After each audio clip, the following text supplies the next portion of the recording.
This is the Play Your Position podcast, where we huddle up, call the plays, and inspire you to run your ball into the end zone. Are you ready to score more game-winning touchdowns in your life, business, and career? Then listen up, because it's game time, baby. Now, here's your host, Mary Lou Kaiser. Most people have heard of the chemical MSG, monosodium glutamate, that is put in food to enhance flavor. The MSG I'm talking about today is not that, and yet it is prevalent, and it is most likely flavoring your experience in life more than you think.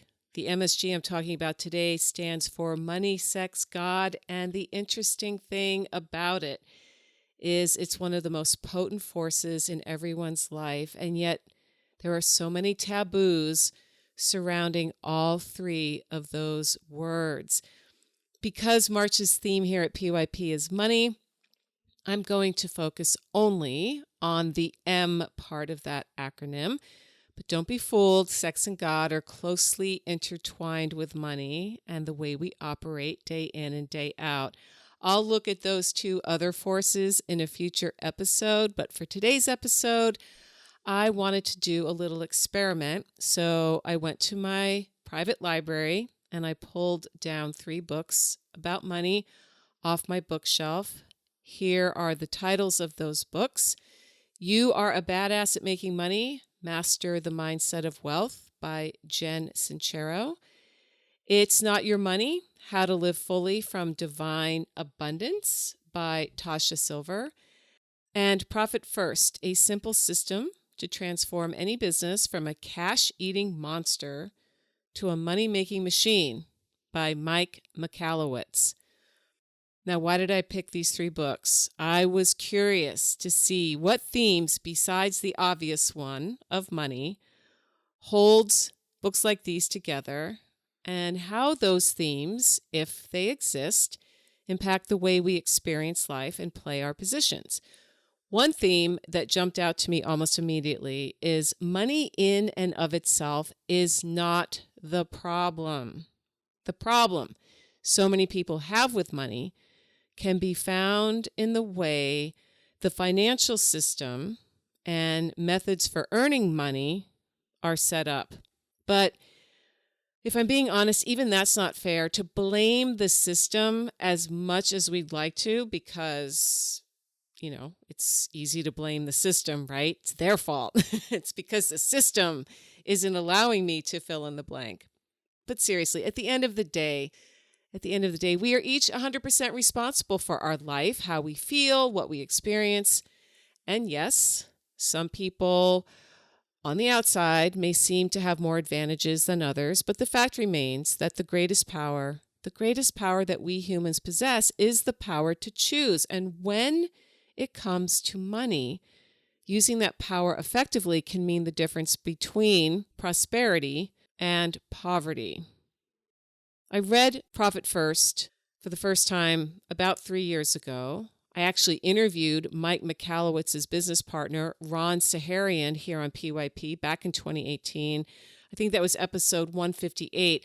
And what really stood out for me about the Profit First approach to thinking about money has to do with the difference between working for someone else and working for yourself.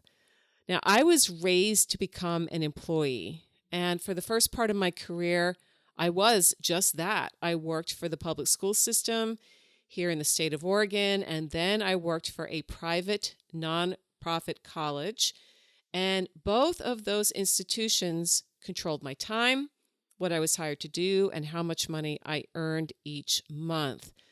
I did not have the ability to negotiate a higher salary because the system within each one of those containers dictated to me and my colleagues what we were worth based on a ladder of seniority and also based on how many letters followed your name. So if all you had was a bachelor's degree, you were going to be lower on the ladder than someone with a master's or a PhD. Also, the amount of time you spent in a certain role was equivalent to what your pay scale was. So I remember so distinctly seeing a chart when I was a new hire, my very first real job at the age of 25. I was a teacher in this public high school. And I remember at new teacher training, they presented us with this enormous packet of all kinds of information, everything from our public employee retirement system details to health insurance to salary scale, our hours, what our expectations, all of this stuff. And I can still see in my mind's eye that chart, basically an Excel spreadsheet that showed year 1, this is what you get. Year 2, this is how much more you get. And I thought, oh my gosh, it's going to take me freaking 30 years to get where I think I should be right now. So that is a real limitation of the public school system and the way it's set up. And thankfully, there are changes happening, but not enough. We still have so far to go. I could do a whole episode on that. In fact, I might, because it's what I'm getting at here is merit pay. And some people, seriously, I worked with some people who didn't do a thing. They were so uninspired. They were merely a body in a classroom, and they didn't teach. They were on autopilot at best. They'd basically walk in the building with like 5 minutes before first bell, and immediately when the last bell rang, they were gone. And they put no effort, no energy into their job whatsoever. And yet they were at the top of the pay scale. So some of you listening may understand exactly what I'm talking about here and how annoying that is when that happens. But again, that's another conversation for a different time. So I'll come back to my story here. Essentially, my hands were tied in terms of how much I could bring home each month. And although that is not what drove me out of education ultimately, I can now look back and say it was part of why I left. And I have to clarify here, it's why I left the formal education system. I have never left education. I am, as you know, a huge self-education advocate. And as a coach, I am still teaching. That is baked into my DNA, and I love it. I don't love the way the system dictates to people how much they are worth, because I just don't think everybody is worth the exact same. So again, conversation for a different day. Whether this is right thinking or wrong thinking in terms of associating our value in the world with how much we earn each month, that's not the point here. Once I decided to pursue entrepreneurship, I was faced with what my point here is, and that is money and what we think about money and how we interact with money and all of that plays a huge role in the quality of our life. And when I became an entrepreneur, I was faced with a really harsh reality really, really quickly. No longer was I within a system that took care of a lot of those things. I didn't have a parachute to save me when I had a bad month. In fact, I could have a bad month or a bad couple of months when I was teaching and still get paid. Not so much when you run your own show. Everything stops with you. There's that old saying, the buck stops here. And that cannot be more true than it is for entrepreneurship. So I had a lot of learning to do. And to my credit, I sought information and guidance so that I could make my money work better for me, so that I could keep more of what I brought home, so that I could balance out the natural ups and downs that are part of the roller coaster of entrepreneurship. But it wasn't until I got a hold of Profit First that I finally saw a way of managing the money that my clients paid me so that I had some socked away in different buckets for the times when, for example, I needed to invest in a coach or a program or a seminar. Also, so that I had what Dave Ramsey teaches in his seminars, and that's having an emergency fund for those things that come up, because nothing is worse than when you have a car issue or you have a health emergency, for example, and you have to go to the doctor or the hospital and it's more expensive than you anticipated. Nothing is worse than not having some cash on hand to take care of those emergencies. And listen, they do come up for all of us. You can never predict when one is going to happen. For example, just over this past weekend, I was on a mission to clear out a bunch of stuff that is no longer serving me. And part of that activity involved taking a load of garbage, essentially, of things that I had to throw out. They weren't things I could take to give away or donate somewhere. I had to literally take them to the transfer station, which is a fancy word for the local dump. And, I was so excited because by clearing out space, I'm making room for energy to flow. And it's part of this letting go process that I'm currently in the process of experiencing intentionally. And so wouldn't you know it, I backed into a slot. Here's the flag guy. They have all these guys in there. They're flagging you in one by one, and you have to back into the space, and then you get out and you toss all your stuff into the giant pile, and then you're on your way. Well, of course, I didn't realize that I had backed onto a piece of wood about 8 inches long, 1 inch wide, that was full of nails. So I'm driving out of the facility down the highway, and I hear this thump, thump, thump, thump, thump, thump coming from the back of my car. And I'm like, what the hell is that sound?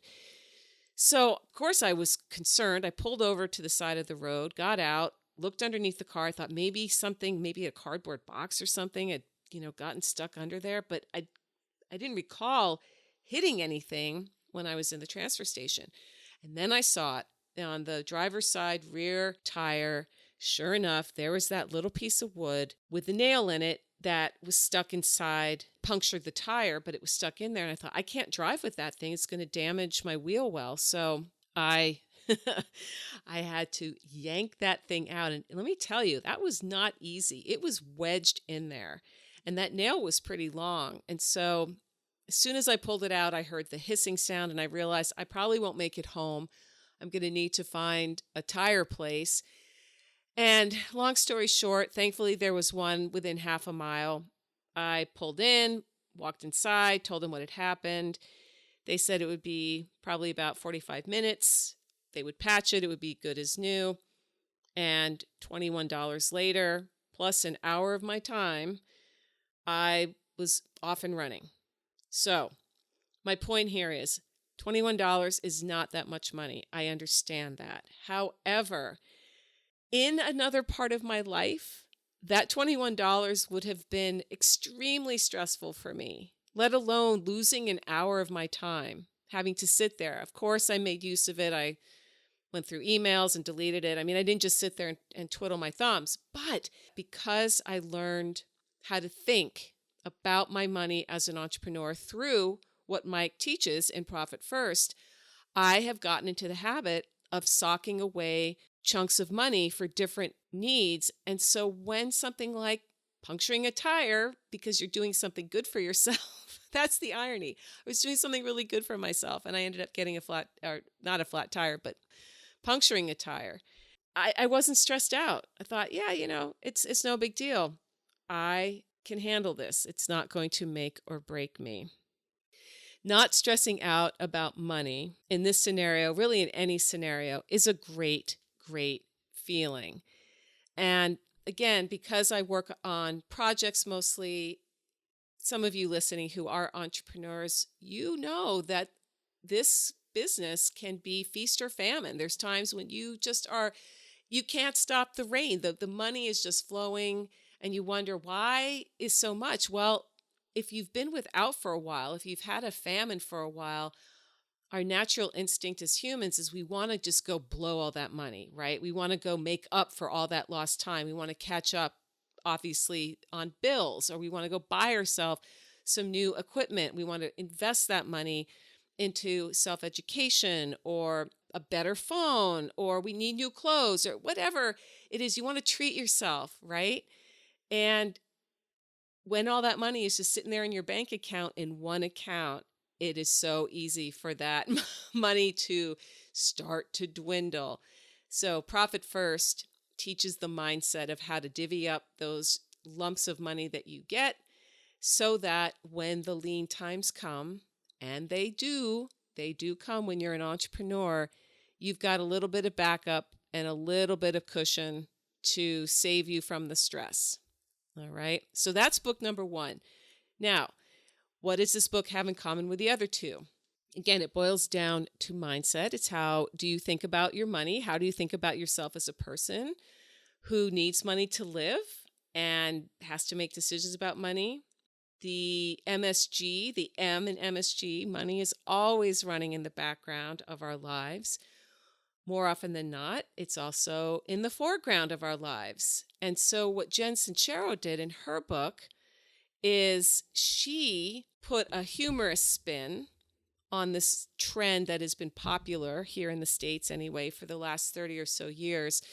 And the trend I'm talking about is financial literacy. And that trend really got started back in the 90s when Robert Kiyosaki published his book, Rich Dad, Poor Dad, and presented a model of thinking about money that we had not been exposed to before on a mass scale. Now, that book alone has spurred so many spin-offs and generated tons of courses and seminars that you can attend and programs that teach you about developing a real estate practice, flipping houses. I mean, all of those things really do stem from, and you can trace them back to Rich Dad, Poor Dad, because again, it's a mindset. It's how do you think about money? Do you think of it from having a poor dad, as Kiyosaki said his literal dad had a poor dad thinking mindset, versus his friend's dad, who was a rich dad, looked at the world completely differently. And that's what it comes down to. Now, here on PYP, if you've been listening for any amount of time, you have heard me interview lots of financial advisors, people who help us make our money go farther, faster, save for the rainy day. So what makes Jen's book really neat and how it connects to Mike's is she shares her journey as well. Mike talks about his journey as an entrepreneur and some of the lessons that he had to learn. And Jen does the same thing. She comes at it, though, from a different perspective. And the perspective she brings to the table is that of a starving artist. And she makes no bones about it. She says, I had a crummy attitude towards money, and that's why I never made any of significance. And it wasn't until she decided that she was tired of that, and so she was going to see what all the fuss was about in the seminars on financial literacy. And she invested a lot of money into learning about how to think differently about her relationship to money and what money really is and what it can do for you. And what I like about her is her authenticity. She doesn't mince words. She doesn't present a system the way Mike does, but she does present a series of exercises and activities that you can do to help you untangle from money narratives or money scripts that are keeping you from really building wealth and having a prosperous life. I really like that she is transparent and says that this journey was not overnight. She did eventually come to terms with going from being a starving artist to becoming a millionaire, self-made millionaire, through her books and her speaking and her programs. And she attributes that to her decision to self-educate, which is why I respect her. She's not an accredited financial advisor the way, again, some of my guests here on PYP have been. And those people have a tremendous role in wealth management. And I wouldn't even hesitate to send anybody to any of the people I've interviewed because they're good people. But what Jen does is she puts a playful spin on a topic that for a lot of folks is difficult to talk about. Because again, depending on how you were raised, you may have been raised in a home like I was where money was secretive. I wasn't allowed to know what things cost. I never knew how much my parents earned. That was part of their conditioning and their generation. And I vowed that that would never be the way I raised my kids. And thankfully, that's not how I raised my kids. We talked openly about money and what money is for and how much things cost and how much mom earns, how much dad earns, and why it's important to not get emotional about money, because money is just a thing that allows you to do things that make you feel good, like traveling to a warm place where you can swim, which is what I'm dreaming about right now. Okay, finally, the third book is Tosha Silver's book, It's Not Your Money, How to Live Fully from Divine Abundance. And again, she brings mindset into this. She brings financial literacy into this. And what I really like about her book is that even though it's directed more towards women, guys, I think you could get something from this book. I don't subscribe to it's either you're all female, you're all male. I think we can learn from each other.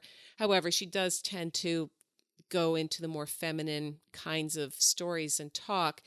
You can pull out of her stories. We're really all in this together. And ultimately, what we need to do is develop a healthy mindset towards money and stop attaching money to things like love and power and affection and positioning and measuring, using it as a measuring tool for where we basically are in the world. And I like how she presents a lot of tough questions to help the reader untangle themselves from the money monsters that can sabotage your efforts of getting ahead, of coming to terms with the money that you earn, and then truly enjoying abundance, because she argues, just like Mike does in his book, and Jen argues in her book. This is another theme. Abundance is our birthright. We really are here to experience life to its fullest. And a way of doing that is having a healthy relationship with money.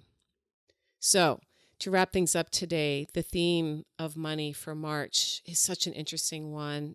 And in that acronym I started today with, MSG, Money, Sex, and God, money is a big part of your life, all of our lives. And part of playing our positions really, really well is developing a healthy relationship to money, what money means, and what it can and cannot do for us. So if you're looking for a new book, you're interested in educating yourself around how to think about money, all three of these are excellent. I will put links to them in the show notes page. And again, whether we are aware of it or not, money is like one of those apps constantly running in the background of our lives. It can suck energy from you, or it can fill you with more energy than you know what to do with. And I vote for that. I vote for getting out there, making it a great day, team, and playing your position. This is Mary Lou Kaiser. Thanks so much for listening. We'll see you next time. 10 years from now, we'll still be on top. Yo, I thought I told you that we won't stop. Now what you gonna do when it's cool? I got money much longer than yours, and a team much stronger than yours. Violate me, this a BO day. We don't play, mess around, be DOA. Be on your way, cause it ain't enough time here. Ain't enough lime here for you to shine here. Deal with many women, but treat down's fair. And I'm bigger than the city lights down in Times Square. Yeah, yeah, yeah.